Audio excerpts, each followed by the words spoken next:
Hey folks, my name is Jared Mannanen, and I'd like to welcome you to my monthly newsletter.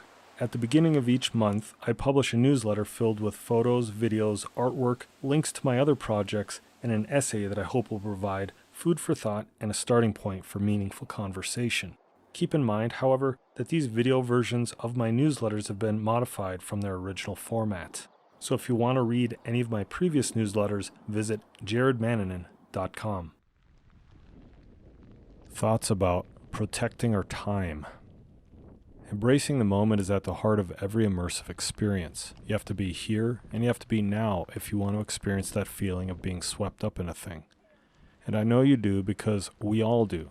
We all want to be the heroes in our own story. We all want to see our lives as a cinematic montage where we're the protagonist channeling everything we've got into overcoming this challenge to achieve that goal.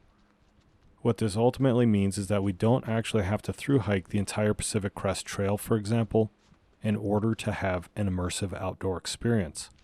But many of us do undertake huge challenges such as hiking the PCT, or in my case, the Appalachian Trail, because we believe that's the only way to be fully immersed in that outdoor environment and lifestyle. Admittedly, a long thru hike is a different experience compared to a weekend backpacking trip. However, if you know how to be present, you can always achieve an immersive experience, no matter the situation. The problem, though, is that being present is seldom easy. Again, that's one reason why we do tackle big adventures or engage in long-term commitments. It's a numbers game when you get down to it. By repeatedly participating in an activity over the long term, we're going to have more opportunities to embody the practice and therefore eliminate most barriers to achieving a flow state during our experience.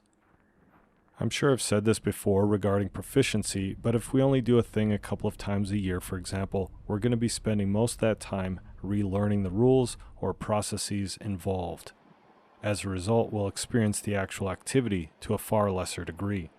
So proper repetition is the key to learning anything and everything, and that includes being present. Probably the main reason that being present isn't easy is because we all face countless options, opportunities, and distractions on a daily basis, if not minute by minute. It takes a lot of work to be here and now because everything and everyone conspires to steal our time and prevent us from accomplishing our goals. Now, this isn't to say that our friends and loved ones are intentionally trying to sabotage our efforts. I'm just saying that every text we respond to while out on the trail, or every time we address some busybody task when we're trying to write the next great American novel, for example, pulls us out of the immersive experience. If we're not careful and don't establish boundaries prior to our adventure, we can really spoil it just by constantly hitting the pause play button during that time. If it's a crisis, sure, take the call, but anything less than life or limb can wait until you're done with that 30-minute daily walk to the local park during your lunch break, or during that single hour of quiet time before work that you have to create your masterpiece. It's perfectly all right to not be available for an hour, an afternoon, or a day, particularly if you're trying to focus on you and your own life experience. Heck, I go for weeks and often months of essentially being unavailable in certain situations. Do I feel bad about that? Sometimes, but I'd feel worse if, at the peril of my own passions and goals, I dropped everything I was doing every time somebody wanted, not needed, something from me. Not to sound nihilistic, but again, if it's not a matter of life or limb, it's probably not that important no matter just how much it may seem like it's that important. What is important, however, is your time. You have to be confident and committed enough to protect it at all costs because, unlike money, you can never recover lost time. You can try to make up for it, but once that hour or day or month passes, it's gone forever. And none of us are getting any younger. So hopefully, during that time, you've made some lasting memories, lest you regret how you prioritized your time. Back in the late 90s, when I was attending college, I began to immerse myself in drawing and painting. I remember reading about Andrew Wyeth, the famous American realism painter of the 20th century, while studying various other artists. He was a man out of time because most of his contemporaries had moved away from realism to explore abstract approaches to creating art. That isn't to say that he didn't have plenty of patrons or wasn't successful, because he absolutely did and was. However, the part of his story that's always stuck with me was that his wife was his protector. More specifically, she protected his time so that he could produce without needless interruption. Again, despite holding firm to his roots in realism, many people came calling for him, so his wife spent a fair amount of time either rescheduling a meeting or flat out shooing them away. A similar scenario is illustrated in the movie The Whole Wide World, which was about the famous American pulp fiction writer of the 1920s and 30s, Robert E. Howard. If you're not familiar with Howard, he was the creator of Conan the Barbarian and other popular fictional characters. In that movie, Howard's mother assumes the role of protector by preventing a potential love interest from contacting him on more than one occasion.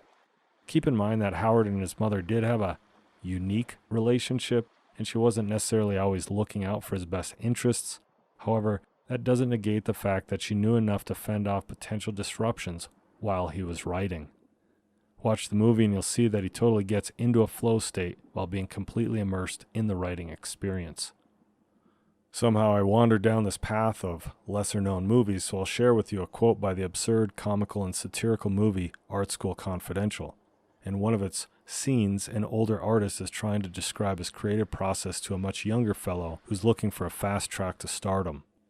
In their conversation, the character, who also happens to be a serial killer, refers to his flow state when he says that the artist, himself, lives only for that narcotic moment of creative bliss. I suspect he's also referring to the act of committing murder, but hey, who said that wisdom couldn't come from unlikely sources? Anyway, I usually equate having an immersive experience or achieving some sort of flow state with athletics and artistic endeavors. This is probably because it's in these two realms that a lot of research and discussion about immersion have occurred. But you can get into the zone doing anything so long as you embrace the moment and learn to forego everything that threatens to pull you out of that experience. It's a simple formula, it's just not easy to perform. Okay, folks, we've reached the end of this presentation, so I thank you for tuning in. I hope you've enjoyed the show. If so, please hit the like button and subscribe to my YouTube channel. If you have any feedback or questions, post it in the comment section below. If you want to read previous newsletters, visit jaredmananin.com, and then check out my backcountry blog, TahoeTrailGuide.com, where I offer information about hiking, backpacking, cross-country skiing, and snowshoeing at Lake Tahoe.